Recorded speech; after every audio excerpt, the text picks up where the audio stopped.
In honor of our fallen brother Okonkwo, today we will be doing a reading of Things Fall Apart.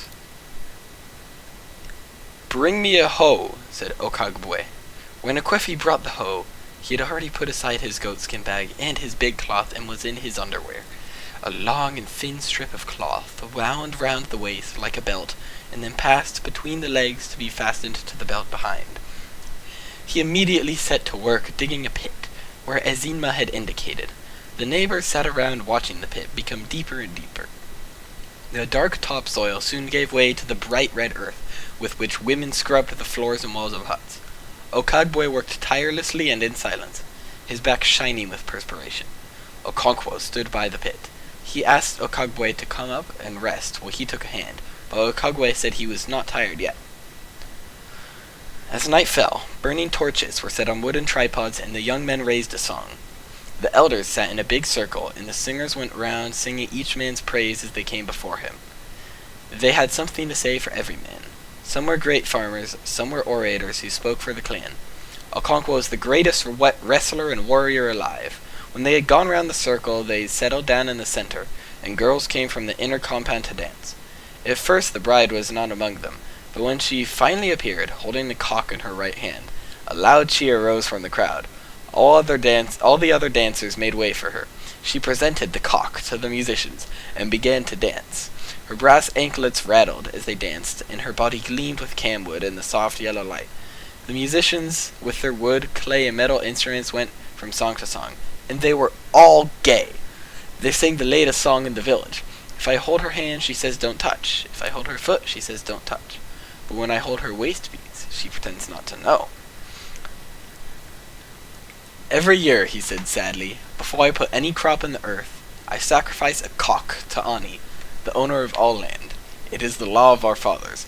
I also kill a cock at the shrine of Ifejioku, the god of yams. Clear the bush and set fire to it when it is dry. I sow the yams when the first rain has fallen, and stake them when the young tendrils appear." "Who wants to kill the white man?" asked a messenger who had just rushed in. Nobody spoke. "You are not satisfied with your crime, but you must kill the white man on top of it." He carried a strong stick, and he hit each man a few blows on the head and the back. Okonkwo was choked with hate. At last, Ogbuefi Ezugo stood up in the midst of them and bellowed 4 times. And on each occasion, he faced a different direction and seemed to push the air with a clenched fist. And 10,000 men answered, "Yah!" each time. Then there was perfect silence. Ogbuefi Ezugo was a powerful orator and was always chosen to speak on such occasions. He moved his hand over his white head and stroked his white beard. He then adjusted his cloth, which was passed under his right armpit and tied above his left shoulder. He bellowed a 5th time. The crowd yelled in answer. And then suddenly, like one possessed, he shot out his left hand and pointed in the direction of Mabeno, and said through gleaming white teeth firmly clenched, "Those sons of wild animals have dared to murder a daughter of Umuria!" He threw his head down, gnashed his teeth, and allowed a murmur of suppressed anger to sweep the crowd. One of the men behind him cleared his throat. Ikamifuna looked back, and the man growled at him to go on and not stand looking back. The way he said it sent cold fear down Ikamifuna's back. His hands trampled vaguely on the black hot pot he carried. Why had Okonkwo withdrawn to the rear? Ikamifuna felt his legs melting under him, and he was afraid to look back. As the man who had cleared his throat drew up and raised his machete, Okonkwo looked away. He heard the blow. The pot fell and broke in the sand. He heard Ikamifuna cry, "My father! They have killed me!" as he ran towards him. Dazed with fear, Okonkwo drew his machete and cut him down. He was afraid of being thought weak. When they had all gathered, the white man began to speak to them. He spoke through an interpreter who was an Igbo man, although his dialect was different and harsh to the ears of Mbanta. Many people laughed at his dialect and the way he used words strangely. Instead of saying myself, he always said my buttocks. But he was a man of commanding presence, and the clansmen listened to him. He said he was one of them, and they could see from his color and his language. The other 4 black men were also their brothers, although one of them did not speak Igbo. The white man was also their brother, because they were all sons of gods. and he told them about this new god, the creator of all the world and all the men and women. He told them that they worshipped false gods, gods of wood and stone. A deep murmur went through the crowd when he said this. He told them that the true God lived on high, and that all men, when they died, went before him for judgment. Evil men and all the heathen who in their blindness bowed to wood and stone were thrown into a fire that burned like palm oil. But good men who worshipped the true God lived forever in his happy kingdom. Okonkwo was popularly called the Roaring Flame. As he looked into the log fire, he recalled the name. He was a flaming fire. How then could he have begotten a son like Nwoye, degenerate and effeminate? Perhaps he was not his son. No! He could not be. His wife had played him false. He would teach her. But Nwoye resembled his grandfather, Unoka, who is Okonkwo's father. He pushed the thought out of his mind. He, Okonkwo, was called a flaming fire. How could he have begotten a woman for a son? In Nwoye's age, Okonkwo had already become famous throughout Umofia for his wrestling and his fearlessness.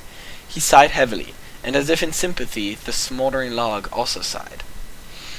And immediately Okonkwo's eyes were opened, and he saw the whole matter clearly. Living fire begets cold, impotent ash. He sighed again, deeply. A district commissioner must never attend to such undignified details as cutting a hanged man from the tree. Such attention would give the natives a poor opinion of him. In the book which he planned to write, he would stress that point. As he walked back to the court, he thought about that book. Every day brought him some new material. The story of this man who had killed a messenger and hanged himself would make interesting reading. One could almost write a whole chapter on him. Perhaps not a whole chapter, but a reasonable paragraph, at any rate. There was so much else to include, and one must be firm in cutting out details. He had already chosen the title of the book, after much thought. The Pacification of the Primitive Tribes of the Lower Niger. Okonkwo was well known throughout the 9 villages and even beyond. His fame rested on solid personal achievements. As a young man of 18, he had brought honor to his village by throwing Amalinze the cat. Amalinze was the great wrestler who for 7 years was unbeaten, from Umofia to Mbeno. He was called the Cat because his back would never touch the earth. It was this man that Okonkwo threw in a fight, which the old men agreed was one of the fiercest since the founder of their town engaged a spirit of the wild for 7 days and 7 nights. The drums beat and the flutes sang and the spectators held their breath. Amalinze was a wily craftsman, but Okonkwo was as slippery as a fish in the water. Every nerve and every muscle stood out on their arms, on their backs and their thighs, and one almost heard them stretching to breaking point. In the end, Okonkwo threw the cat. That was many years ago, 20 years or more. During this time, Okonkwo's fame had grown like a bushfire in the Harmattan. He was tall and huge, and his bushy eyebrows and wide nose gave him a very severe look. He breathed heavily, and it was said that when he slept, his wives and children in their houses could hear him breathe. When he walked, his heels hardly touched the ground, and he seemed to walk on springs, as if he was going to pounce on somebody. And he did pounce on people quite often. He had a slight stammer, and whenever he was angry and could not get his words out quickly enough, he would use his fists. He had no patience with unsuccessful men. He had no patience with his father. Unoka, for that was his father's name, had died 10 years ago. In his day, he was lazy and improvident and was quite incapable of thinking about tomorrow. If any money came his way, and it seldom did, he immediately bought gourds of palm rind, called round his neighbors, and made merry. He always said that whenever he saw a dead man's mouth, he saw the folly of not eating what one had in one's lifetime. Unoka was, of course, a debtor, and he owed every neighbor some money, from a few cowries to quite substantial amounts. He was tall, but very thin, and had a slight stoop. He wore a haggard and mournful look, except when he was drinking or playing on his flute. He was very good on his flute, and his happiest moments were the 2 or 3 moons after the harvest when the village musicians brought down their instruments, hung above the fireplace. Unoka would play with them, his face beaming with blessedness and peace. Sometimes another village would ask Unoka's band and their dancing egugu to come and stay with them and teach them their tunes. They would go to such hosts for long as 3 or 4 markets, making music and feasting. Unoka loved the good hire and the good fellowship, and he loved the season of the year, when the rains had stopped and the sun rose every morning with dazzling beauty. And it was not too hot either, because the cold and dry Harmattan wind was blowing down from the north. Some years the Harmattan was very severe and a dense haze hung on the atmosphere. Old men and children would then sit round log fires warming their bodies.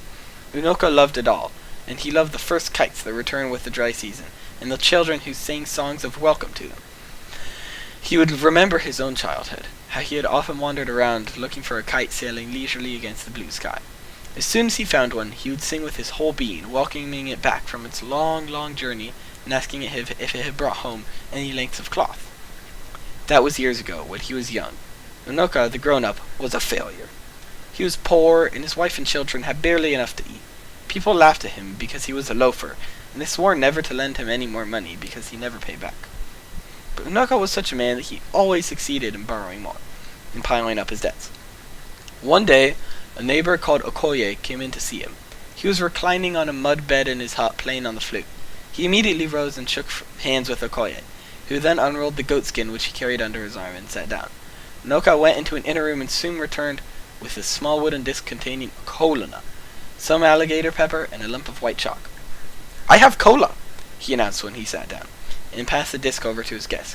"Thank you. He who brings cola brings life, but I thought you ought to break it," replied Okoye, passing back the disc.